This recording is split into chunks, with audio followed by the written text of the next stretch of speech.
everyone. Hopefully, you're having a wonderful day so far. I got a good one for you today. So, a little change from the usual. Donald Trump's putting tariffs on Canada earlier and earlier, where this time something good actually came out of the news from the National Post. G7 pushing nuclear to prioritize power for AI won't come at a cost of climate change. So, I guess what this means is that finally Canada is going to be putting some money into nuclear reactors. So that's awesome. Unfortunately, we need a lot of this power for our households. I can tell you last winter, we almost lost power during a minus 40-degree blitz for a week, and that would have killed people. But, AI takes priority, so let's see what Trudeau has to say. So Prime Minister Trudeau says more thought needs to be put on reducing technology's significant power needs. Prime Minister Justin Trudeau said that developing more electricity to power artificial intelligence will be a key priority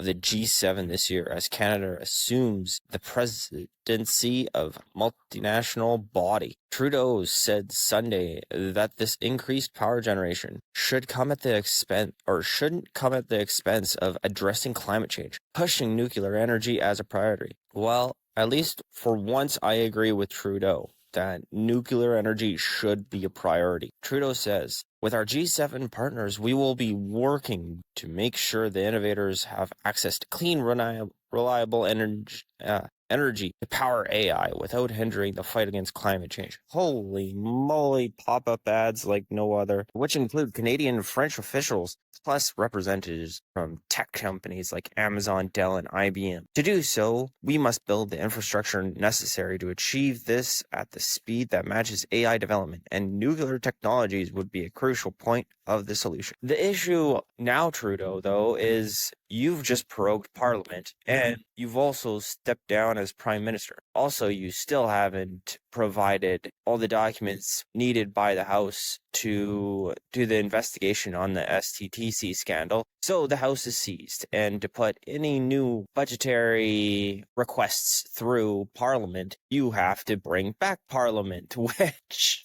means that there's going to be no spending for all of these nuclear programs that you want to put in for AI. So there we go. Pretty much all of this is moot unless the Liberals win in the next. Well, not if the Liberals win, but unless Trudeau brings back Parliament and they survive a vote of non-confidence. Trudeau goes on to say, with our G7 partners, we will be working to make... Oh, wait, I already read that.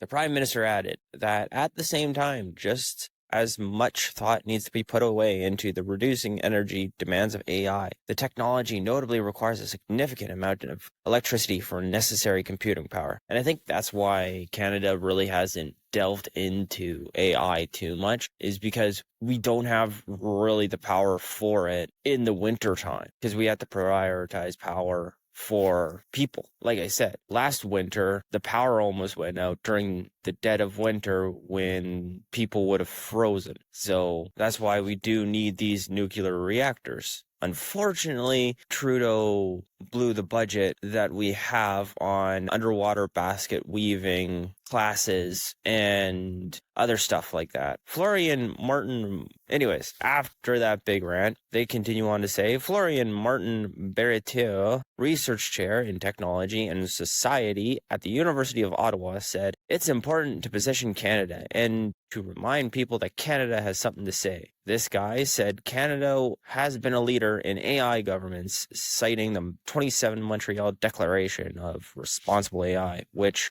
we already see the detriments of AI. In 2020, Canada and France also jointly launched the Global Partnership of Artificial Intelligence, which is now being integrated in the OECD. At the time, the Canadian government described it as an international collaboration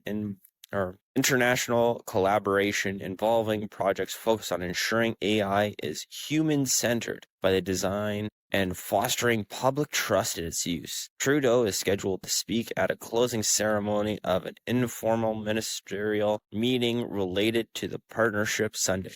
And this guy is only going to be prime minister till late March? and he's going to all these things. Maybe he should have done these prime ministerial things back when he was actually prime minister. Both initiatives predate the emergence of widely available generative AI that has invigorated the conversation around AI safety and regulation in the past years. Since the last launch of ChatGPT brought the issue into the forefront, there have been 2 international meetings, largely focused on AI safety and risk. The first took place at Bletchley Park in the UK in 2023, and the second in Seoul, Korea in 2024.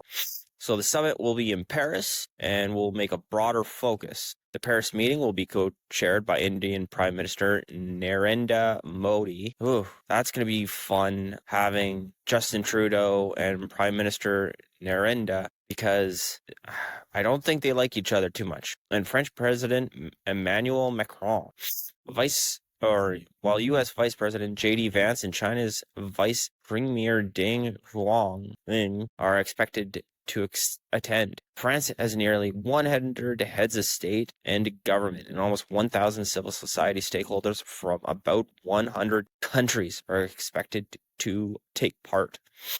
But while Canada's research strength in AI has been widely recognized, critics say has taken issue with some aspects of the country's AI efforts, including the slow to commercialize the technology.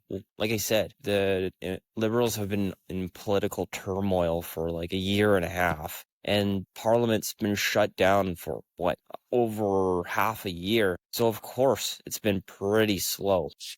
So they go on to say they've been criticized for getting regulations through Parliament too slowly, and the bill looks like it has the potential to die. It will die, and a new one will be born under the Conservatives. Martin Barrett said heads of state could issue a joint statement at the summit, and that countries tend to follow up. Ads, and pop-ups, cheapers, creepers. And that countries tend to follow up with statements at national level. The countries represented at the meeting also asked Joshua,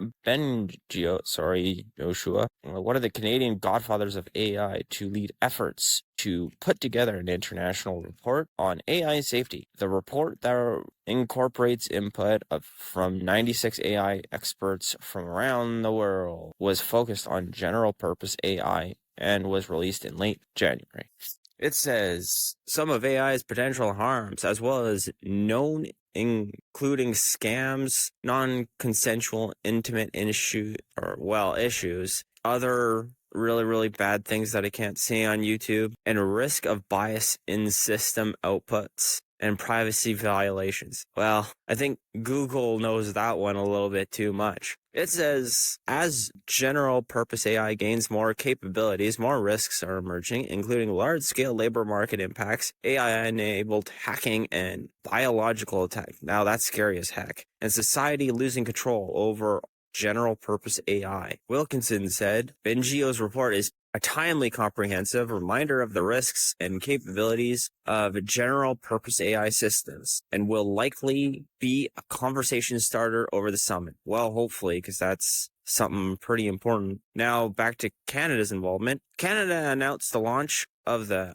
Canadian Artificial Intelligence Safety Institute in November. Nicholas Papernot, a co-director of the Institute's research programs, said its work will be grounded in Bengio's report as it pursues questions about bias and robustness of AI systems and their predictions and their potentially of privacy breaches. Papernot said that Canadian Institute is in touch with a lot of these parallel institutes. The idea that is essentially to have a shared agenda for research. So what do you guys think? Do you think these nuclear reactors just for AI systems is a good thing, or should we put the AI systems on the back burner a little bit and try and focus all this new energy on Canadians, households, and Canadian living? Let me know in the comments down below, and if you like this video, please like and subscribe.